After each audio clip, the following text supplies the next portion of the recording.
প্রথমেই আমরা একটু জুলাই বিপ্লবের দিকে তাকাই। জুলাই বিপ্লবের প্রতিপক্ষ কারা ছিল, প্রতিপক্ষ কে ছিল?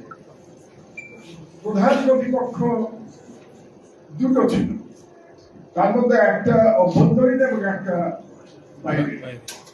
অভ্যন্তরীণ প্রতিপক্ষ ছিল একটা ফ্যাসিস্ট শাসক শ্রেণী, তারা ছিল অভ্যন্তরীণ প্রতিপক্ষ, শেখ হাসিনার ফ্যাসিস্ট রেজিম। আর বাইরের যে প্রতিপক্ষ ছিল সেটা ছিল হেজেমনিক ইন্ডিয়া।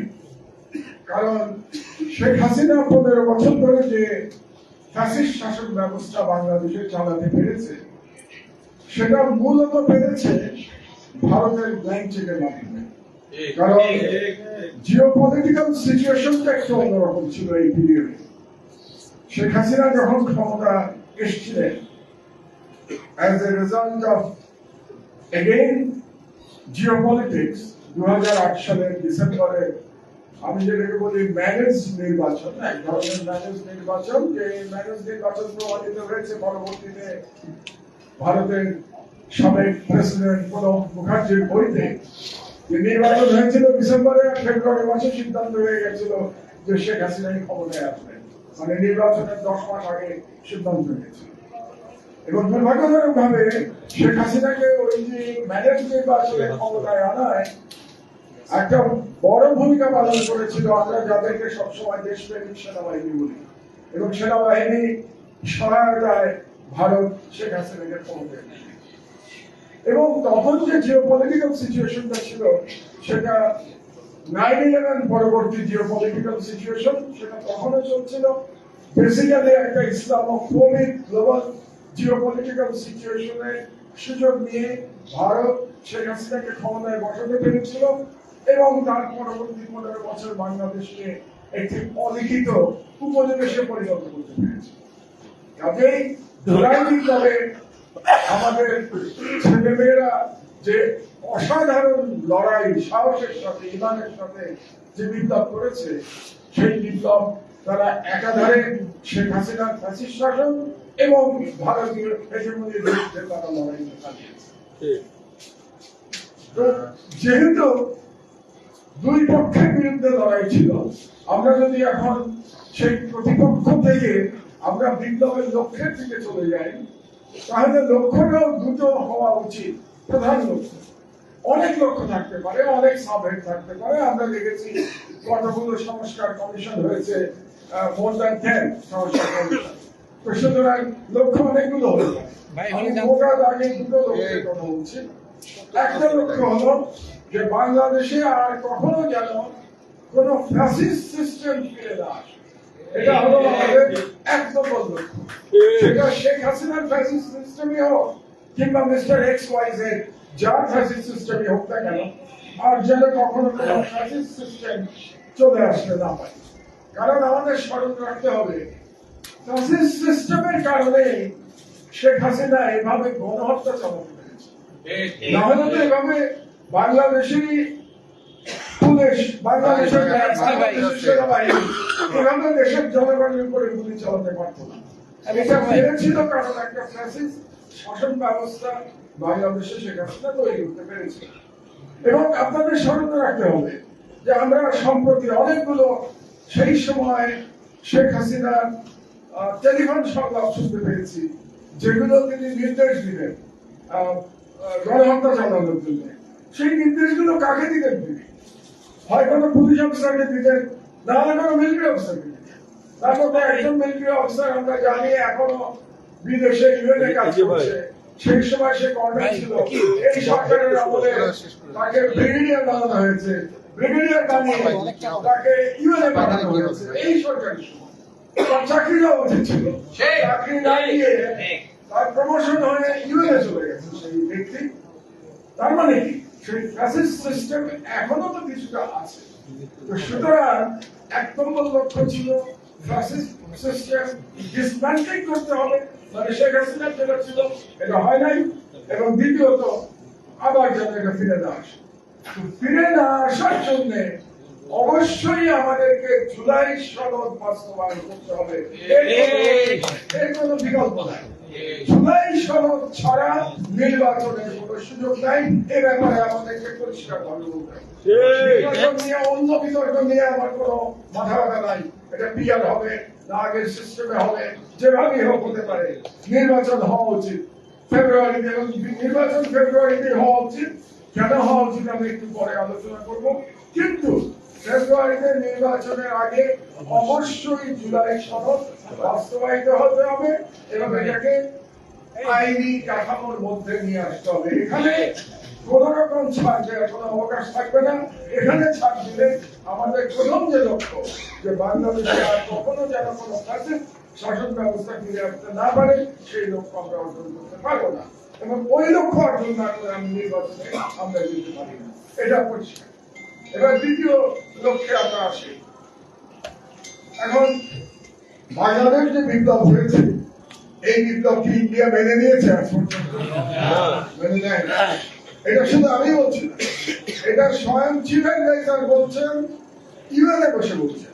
তিনি সাক্ষাৎকার দিয়েছেন একজন ভারতীয় সাংবাদিককে, সেখানে তিনি কয়েকটি কথা বলেছেন।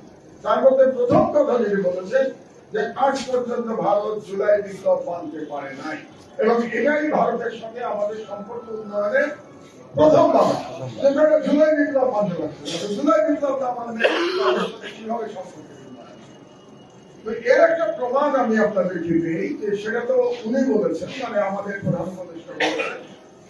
হর্ষবর্ধন শ্রীংলা, যিনি ঢাকায় ইন্ডিয়ান হাই কমিশনার ছিলেন এবং ভারতের পররাষ্ট্র সচিব হয়েছেন, এবং যিনি বিজেপির সাথে ক্লোজ এবং মোদীর সাথে ক্লোজ, এবং ভারতের যে পররাষ্ট্রমন্ত্রী এখন আছেন জয়শঙ্কর, তার সাথে ঘনিষ্ঠ।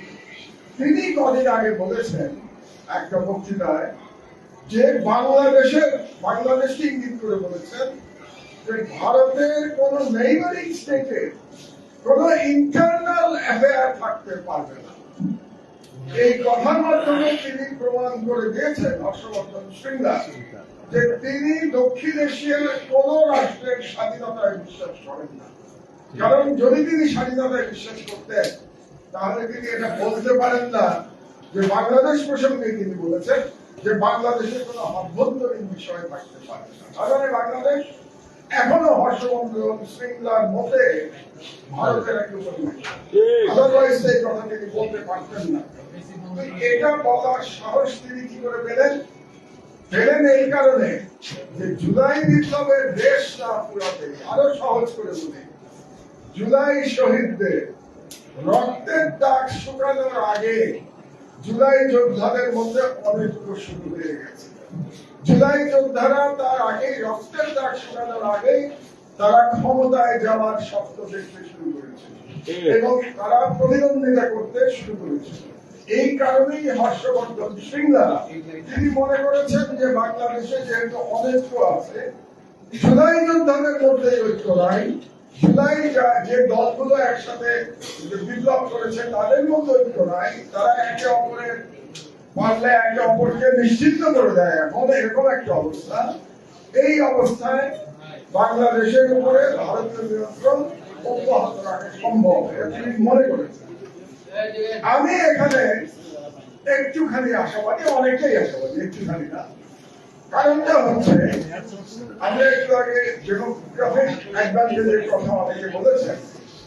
আপনাদেরকে স্মরণ করিয়ে দেই যে বাংলাদেশে ওই একজন হিসাব দিলেন ৬২% ৩৫ বছরের নিচে। আমার ধারণা মিছিলের আর একটু কম, তবেও আমি জানি যে ৫০% উপরে বাংলাদেশের জনশক্তি তরুণ, এবং নতুন যে ভোটার হবে সেই ভোটার 40% যারা জীবনে প্রথমবারের মতো ভোট দেবে আগামী নির্বাচন। বাংলাদেশের তরুণরা যেহেতু স্বাধীনতা এবং ইমানের জোরে তারা শক্তিমান হয়ে গেছে, যেটা প্রমাণ হয়েছে জুলাই বিপ্লবের মধ্যে এবং পরবর্তী ১ বছরের মধ্যে, এই কারণে আমি আশাবাদী। এই তরুণদের উপর ভরসা করে আমি আশাবাদী। আমার মতো বুড়াদের উপরে ভরসা করে আমি আশাবাদী না। আমি আশাবাদী তরুণদের কারণে, যে তারা বাংলাদেশকে আর কখনো ভারতের উপনিবেশে পরিণত হতে দেবে না। এবং আমি মনে করি বাংলাদেশের এই তরুণরাই আমাদের স্বাধীনতার রক্ষা কবচ। কোন পুলিশ, কোন মিলিটারি বাংলাদেশের স্বাধীনতা রক্ষা করতে পারবে না। বাংলাদেশের স্বাধীনতা রক্ষা করবে বাংলাদেশের তরুণেরা, এটা প্রমাণিত হয়েছে। কারণ জুলাই বিপ্লব কোন পুলিশ কিংবা কোন মিলিটারি করে নাই। এখানে অনেক সামরিক অফিসার আছেন, তাদের সামনেই আমি বলছি, আপনারা করেন নাই। জুলাই বিপ্লব করেছে বাংলাদেশের তরুণেরা, জীবন দিয়ে করেছে। তাদের হাতে কোনো অস্ত্র ছিল না। সুতরাং এই কারণেই আমি আশাবাদী, যতই হর্ষবর্ধন শ্রীংলা তার হেজেমনিক মেন্টালিটি প্রকাশ করুন না কেন, বাংলাদেশের তরুণদের সীসা ঢালা ঐক্যের সামনে তারা বারে বারে ইনশাল্লাহ পরিচিত হবে। এখন আমি একটু আমাদের ডিফেন্স নিয়ে কথা বলতে চাই, যেহেতু আমরা ন্যাশনাল পলিটিক্স নিয়ে কথা বলছি। আমাদের একটা ন্যাশনাল ডিফেন্স ডক্ট্রিন হওয়া দরকার। এখন সেই ডক্ট্রিন আছে কি নাই সেটা সেনাবাহিনীর লোকজন ভালো বলতে পারবে। আমি একজন সিভিলিয়ান, জীবনে কলম ছাড়া আর কোনো অস্ত্র আমি চিনি না, একটা পিস্তল আমি ধরেও দেখি নাই যে পিস্তল কি জিনিস। তো আমি যেটা বুঝি, আমাদের একটা ন্যাশনাল ডিফেন্স ডক্ট্রিন দরকার, এবং সেই ডক্ট্রিনটা হওয়া উচিত ডিফেন্সিভ ডক্ট্রিন, অফেন্সিভ ডক্ট্রিন না। পার্থক্যটা হচ্ছে, আমি যেটা বুঝি, যে আমাদের কোন দেশের প্রতি কোন আধিপত্যবাদী চিন্তা নাই। মানে বাংলাদেশ কোনদিন কোন দেশকে দখল করতে যাবে না।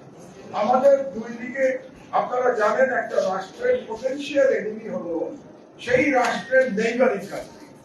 2000 মাইল দূরের রাষ্ট্র কিন্তু এনিমি না, পটেনশিয়াল এনিমি, ইমিডিয়েট এনিমি একটা রাষ্ট্রের আশেপাশে যে দেশগুলো থাকে। তাহলে বাংলাদেশের আশেপাশে দুটো দেশ, ভারত এবং মিয়ানমার।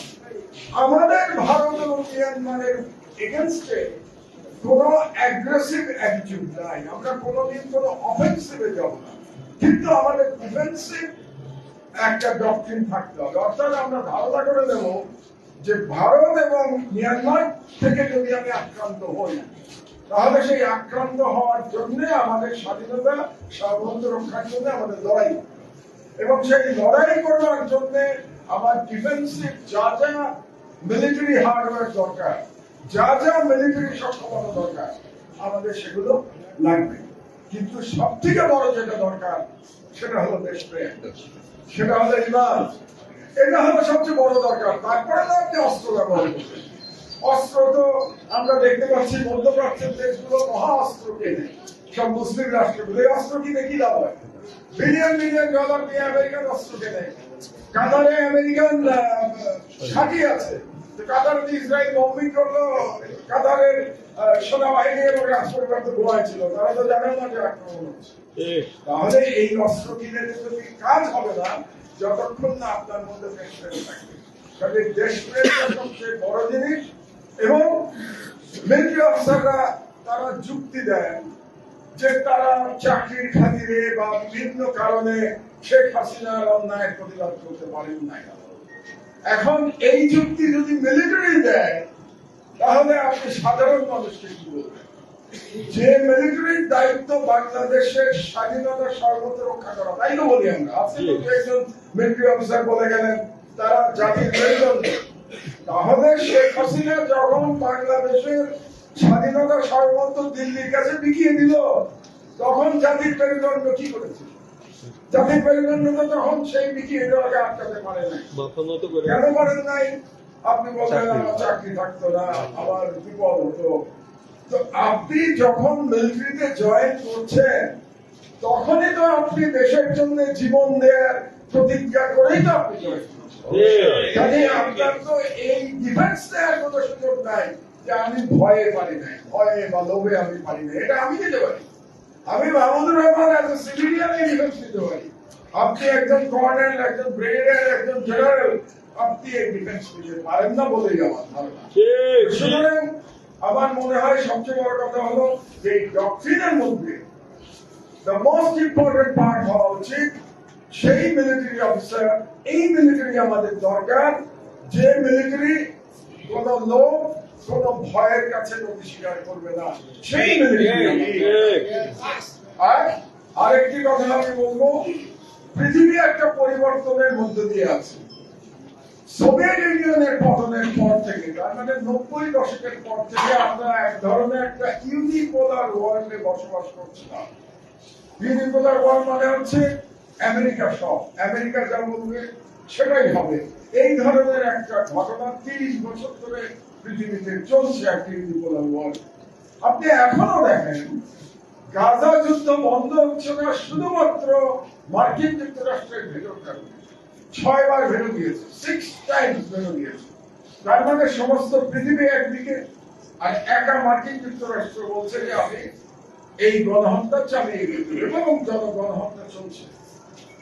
তো এই যে ইউনিপোলার ওয়ার্ল্ডের একটা পরিবর্তন শুরু হয়েছে, আমরা সম্ভবত একটা প্রসেসের মধ্যে আছি, যেই প্রসেসে আমি মনে করি আগামী 10 থেকে 20 বছরের মধ্যে আবার পৃথিবী একটা মাল্টিপোলার ওয়ার্ল্ডের দিকে প্রবেশ করবে। তার বিগিনিংটা শুরু হয়েছে। বিগিনিংটা কিরকম আপনি দেখুন, গত 1 মাসের মধ্যে কতগুলো পশ্চিমা ইউরোপিয়ান কান্ট্রি প্যালেস্টাইনকে রেকগনাইজ করেছে, স্বীকৃতি।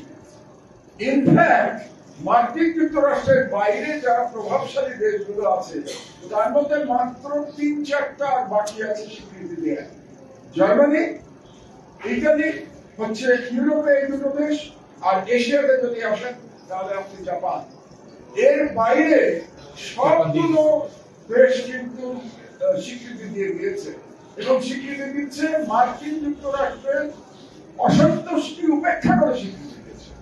তার মানে আমি যে কথাটা বলছিলাম যে মাল্টিপোলার ওয়ার্ল্ডে যাওয়ার যে transformation geopolitical, the process has started. সুতরাং আমাদেরও যে স্ট্র্যাটেজি নিতে হবে, যেটা নিয়ে আমরা আলোচনা করেছি আজকে, ইনফ্যাক্ট আজকে সাবজেক্ট অনেক দীর্ঘ।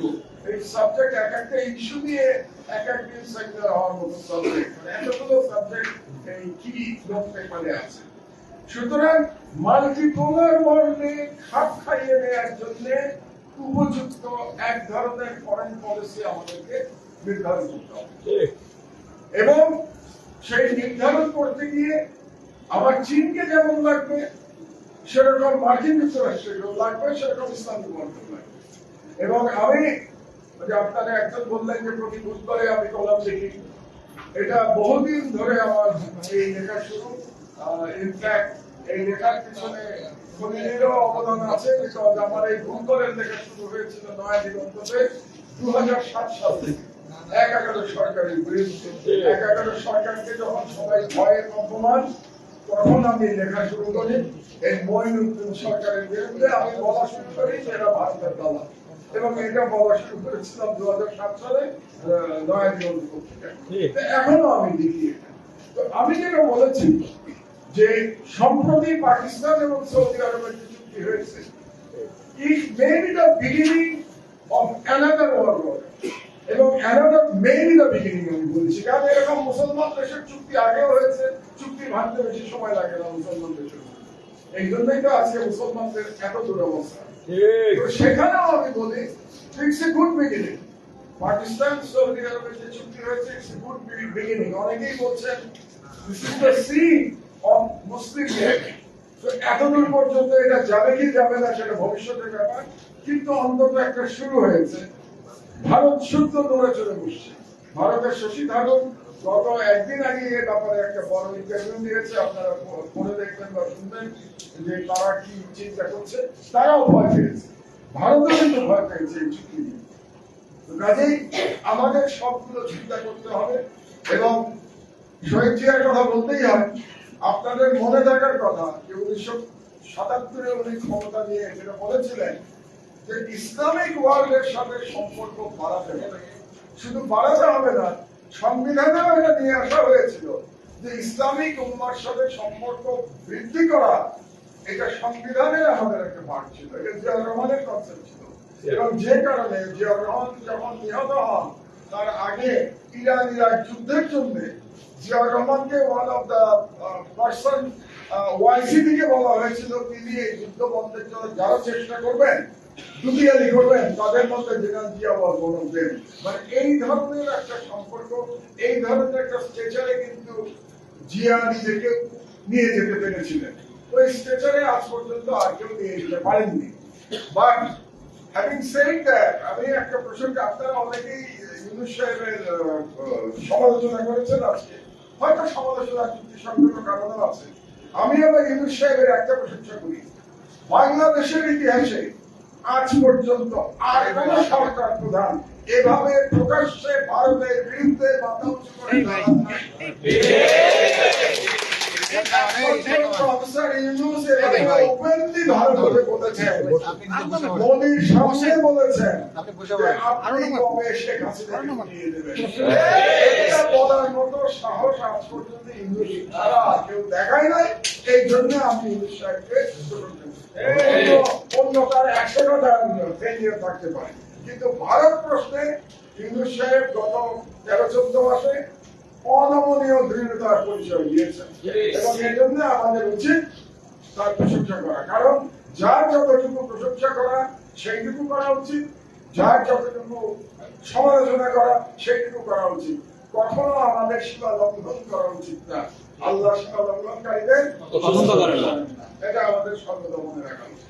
আমার বক্তব্য আর আমি খুব বেশি দীর্ঘ করবো না।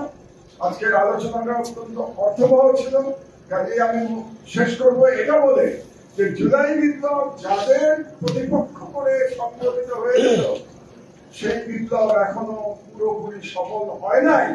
কারণ সেই বিপ্লবের যিনি আমাদের দেশীয় ভিলেন ছিলেন শেখ হাসিনা, সে ভারতের আশ্রয়ে বসে সে বাংলাদেশের বিরুদ্ধে অনবরত ষড়যন্ত্র চালিয়ে যাচ্ছে এবং ভারত তাকে সমর্থন করছে, ভারতের ডিপ স্টেট তাকে সমর্থন করছে, তাদের সমর্থনে। তার মানে ভারত এখনো আমাদের স্বাধীনতা, আমাদের বিপ্লব মানতে পারে নাই। কাজে লড়াই চলমান আছে। দুর্ভাগ্যের বিষয় হচ্ছে বাংলাদেশের রাজনৈতিক দলগুলো একটি দল, বিএনপি জামাত কেউ না পরিষ্কার ভাবে ভারতের বিরুদ্ধে কোন অবস্থান নিতে পারে নাই। পরিষ্কার ভাবে কোন দল থেকে বলে নাই যে ভারতের এই হেজেমনি, আরেকজন বললেন যেটাকে দাদাগিরি, এই দাদাগিরি আমরা সহ্য করবো না, এটা বিএনপিও বলে নাই, এটা জামাতও বলে নাই। বরং এনসিপির কিছু কিছু তরুণরা ভারত প্রসঙ্গে শক্ত বক্তব্য দেওয়ার হিম্মত। এই জন্যই আমি তরুণদের উপরে আশাবাদী, আমি আমার মতো বুড়াদের প্রতি আশাবাদী না। সর্বশেষ কথা হলো যে আমাদের এই লড়াই চলমান আছে, এটা আমাদের ভুলে গেলে চলবে না।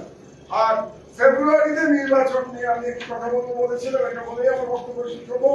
নির্বাচনটা হওয়া দরকার, নির্বাচনটা হওয়া দরকার এই কারণে, নির্বাচন না হলে পরে ভারত বাংলাদেশে বিশৃঙ্খল পরিস্থিতির সুযোগ গ্রহণ করবে, এটা আপনাদের মাথায় রাখতে হবে। কাজে আমাদের সবারই স্মরণ রাখতে হবে ফেব্রুয়ারিতে নির্বাচন হওয়ার প্রয়োজন আছে, কিন্তু একটাই মাত্র ভিত্তি, নির্বাচনের আগে জুলাই সনদ বাস্তবায়িত হতে হবে। বাস্তবায়িত হলে পরে নির্বাচন হয়ে যাওয়া উচিত। আর আমাদের মনে রাখতে হবে আমাদের সব থেকে বড় এক্সটার্নাল থ্রেট আসবে ভারত থেকে, এবং সেই থ্রেট মোকাবেলার জন্য আমাদের একটা ইন্টারন্যাশনাল রিলেশন আমাদের বাড়াতে হবে, যেটা বর্তমান বিশ্ব ব্যবস্থার সাথে সামঞ্জস্যপূর্ণ। এটা মনে করে একটা আমাদের একটা ডিপ্লোম্যাটিক স্ট্র্যাটেজি এবং একটা ডিফেন্স স্ট্র্যাটেজি, এই দুটো স্ট্র্যাটেজি গ্রহণ করতে হবে। এটা বলে আপনাদের এতক্ষণ আপনারা শুনলেন আমার বক্তব্য, ধন্যবাদ জানিয়ে বিদায় নিচ্ছি। আল্লাহ হাফেজ। বাংলাদেশ জিন্দাবাদ। জুলাই বিপ্লব জিন্দাবাদ।